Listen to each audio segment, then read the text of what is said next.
पौड़ी गढ़वाल की कफोलचू पट्टी में पौड़ी कोटद्वार राष्ट्रीय राजमार्ग पर लगभग 16 किलोमीटर की दूरी पर डांग गांव स्थित है। इसी गांव के एक युवा अनुज बिष्ट ने स्वरोजगार की मिसाल कायम की है। कुक्कुट पालन से कैसे अपनी आजीविका चलाई जा सकती है, ये बात साबित की है अनुज बिष्ट ने।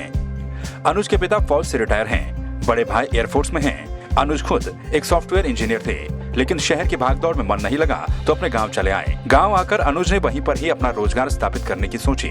अनुज सोचते रहे कि क्या काम किया जाए, तभी वो अपने गांव के चाचा और केंद्रीय मंत्री डॉक्टर निशंक के निजी सचिव अजय बिष्ट के पास सलाह के लिए जाते हैं। काफी मंथन के बाद वो उन्हें सलाह देते हैं कि इस क्षेत्र में मुर्गी पालन का कार्य प्रोफेशनली किसी ने नहीं किया। फिर क्या था, अनुज ने देहरादून में एटीएम की कंपनी फॉक्स को छोड़कर गांव का रुख कर लिया। अनुज ने गांव पहुंचकर कई माध्यमों से कर्ज लिया और खुद से लाखों रुपए लगाकर पोल्ट्री फार्म खोल दिया। उन्होंने सफेद मुर्गों की जगह देशी मुर्गों को पालना उचित समझा। अनुज इसके पीछे कई वजह भी बताते हैं। वो कहते हैं कि ये मुर्गे साधारण चारे पर भी जीवित रह सकते हैं और इन्हें रोग लगने के चांस भी न के बराबर हैं।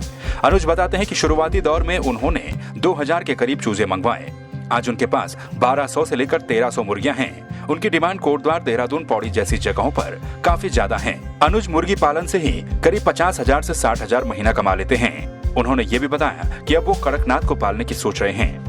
आपको बता दें कि अनुज की शादी को अभी 1 साल भी नहीं हुआ। उनकी पत्नी भी स्वेटर बनाने का काम करती हैं और सीजन में वो भी 15 से 20,000 रुपया महीना कमा लेती हैं। गाँव में अपना पोल्ट्री का काम कर रहा हूँ। बेसिकली हमें जो यहाँ पे पहाड़ में काम करने का जो हमारा मकसद था, वो हमारा ऑर्गेनिक बेस पे काम किया जाए और लोगों को एक अच्छी चीज़ जो प्रोटीन, जिसका प्रोटीन लेवल हाई हो, वो चीज़ दी जाए ताकि उनको खाने में भी अपना जो इम्यून सिस्टम है, जो उसको खा के अपना इम्यून सिस्टम सही कर सकें। आज जब कोरोना संकट में कई लोगों के रोजगार खत्म हो गए, कई लोग वापस अपने गांव की ओर लौट गए, तो ऐसे में अनुज उनके लिए प्रेरणादायी भी बन सकते हैं।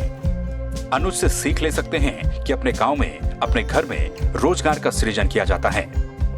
संवाद 365 के लिए मनोज इस्टवाल की रिपोर्ट।